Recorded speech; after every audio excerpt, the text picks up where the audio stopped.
ओम गुरुवे नमः। आज मैं आपको सभी 9 ग्रहों के बारे में ये बताऊंगा कि ऐसा बीज मंत्र कौन सा है जिसको आप आसानी से कर भी सकते हैं और उसमें कोई कठिनाई भी नहीं होती है।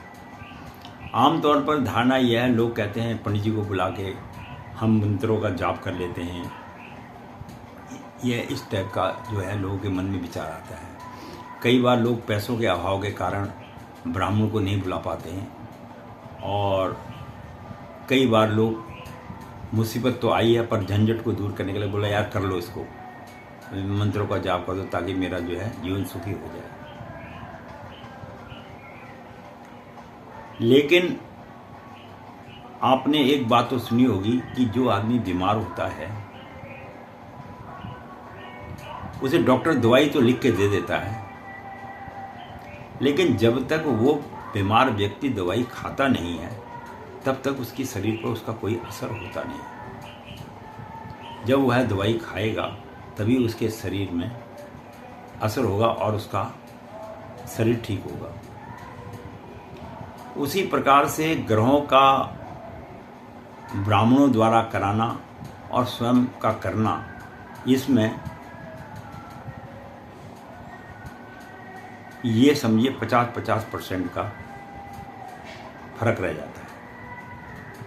हालांकि ब्राह्मण भी संकल्प लेके उच्चारण करके उनके ग्रहों का जाप करता है और जब मनुष्य स्वयं करता है तो उसकी बात कुछ और है, जैसे मैंने आपको अभी दवाई के विषय में बताया है। तो परामर्श लेने के लिए हम डॉक्टर के पास जाते हैं और दशाओं की स्थिति को सुधारने के लिए हम ब्राह्मण के पास जाते हैं। ठीक उसी प्रकार से मैं आपको आज ये बताऊंगा एकाकी मंत्र क्या होता है, एक मंत्र क्या होता है। मतलब कि जैसे किसी भी ग्रह को शांत करना तो उसके लिए छोटा रूप में मंत्र क्या होता है। तो सबसे पहले हम लेते हैं सूर्य के जो हमें जप करने चाहिए वो करने चाहिए 7000। अब 7000 जप अगर कोई आदमी करे माला से, तो जैसे सूर्य का ओम आ कृष्ण रसा वर्तमानो निवेशन मृतम मृतम च हिरण्येन सविता रथेन आदि भुवनानि पश्चन, तो ये तो एक बहुत बड़ा मंत्र हो गया। इसको अगर आदमी 7000 भी करेगा तो उसे काफ़ी दिन भी लग जाएंगे और उतना समय तक वो बैठ नहीं पाता है। अब हम ये चाहते हैं कि मंत्र भी अपने में पूर्ण हो और आदमी की समस्या का समाधान भी हो जाए। तो अब सूर्य के जब 7000 मंत्र हैं तो उसके लिए एक मंत्र है ओम घृणिः सूर्याय नमः। फिर सुन लीजिए, ओम घृणिः सूर्याय नमः। इस मंत्र का 7000 बार जाप कर लो आप। और और अगर आप हवन वगैरह उसका नहीं कर सकते तो आपको चाहिए कि उसकी 2 मालाएं रोज प्रतिदिन एक माला अलग से कर लें। वो हवन ना करने की वजह से उसकी जगह उसका समाधान हो जाता है अगर आप हवन नहीं कर सकते हैं तो। अब इसी प्रकार से चंद्र का है, चंद्र के 11000 जाप होते हैं और इसका जो 11000 जाप करते हैं उसका जो सूक्ष्म रूप से जो मंत्र है वो है ओम सो सोमाय नमः। ओम सो सोमाय नमः। इस मंत्र का 11000 बार जाप कर लीजिएगा तो ये भी हमारे शास्त्रों में बताया हुआ मंत्र ही है जिसका असर पूर्ण होता है। उसके बाद आता है मंगल ग्रह के होते हैं 10,000 जाप। तो 10,000 जाप जो होते हैं तो मंगल के लिए है ओम अंग अंगकाराय नमः। ओम अंग अंगकाय नमः। ओम अंग अंगारकाय नमः। ओम अंग अंगारकाय नमः। तो ये मंत्र का आप 10,000 बार जाप कीजिएगा। और ये मैंने आपको फिर बताया, हर मंत्र के बाद एक माला एक्स्ट्रा कर लो, 2 माला एक्स्ट्रा कर लो, वो हवन की जगह पे है अगर आप ब्राह्मण द्वारा हवन नहीं करा सकते हैं। तो इसके कितने हैं 10,000। फिर आता है हमारा बुध का।